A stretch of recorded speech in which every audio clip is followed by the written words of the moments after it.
I think about church planting and the exciting things that could happen as new worshiping communities are formed that reach new kinds of people, the kinds of people that our current worshiping uh, communities are unable to reach for a variety of reasons. And I think we just need to admit that um, our particular styles of worship and our particular ways of worship and what things are meaningful to us cannot be meaningful to everyone.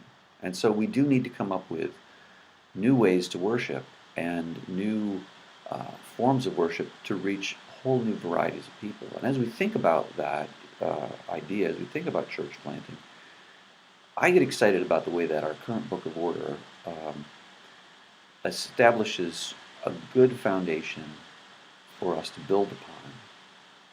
Usually, church planters are good at relationships. They're good at evangelism. They're good at even at worship.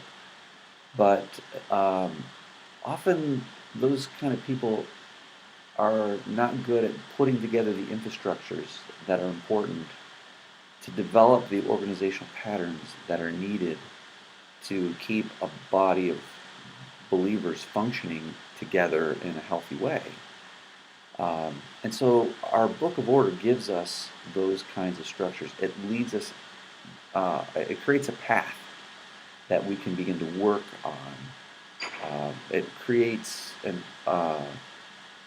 those uh, patterns that support how it is that we can be the body of Christ together in meaningful ways and in ways that help us to be reformed and connected to a deeper tradition.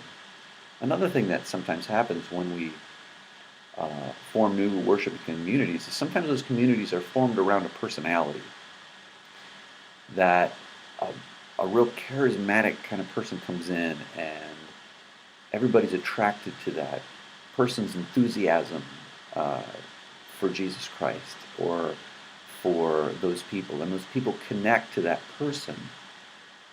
And the problem is that when that person moves on, either through death or on to their next mission, that those people sort of lose sight of what the vision is. The vision to be connected to the stream of Christianity that goes all the way back through the Reformation, all the way back to the Catholic Church, all the way back to the Book of Acts.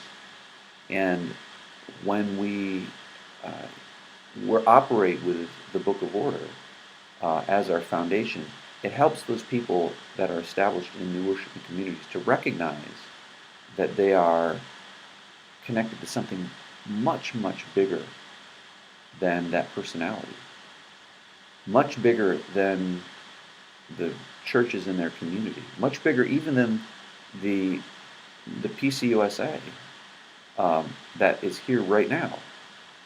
It helps them to understand, especially when the Book of Order is put together with its part one, the Book of Confessions, that we're connected to a long tradition, that this isn't something that the church planter just came up with the other day or a couple of years ago, that this is something that's rooted in the life of God and God's people all the way back to Jesus Christ.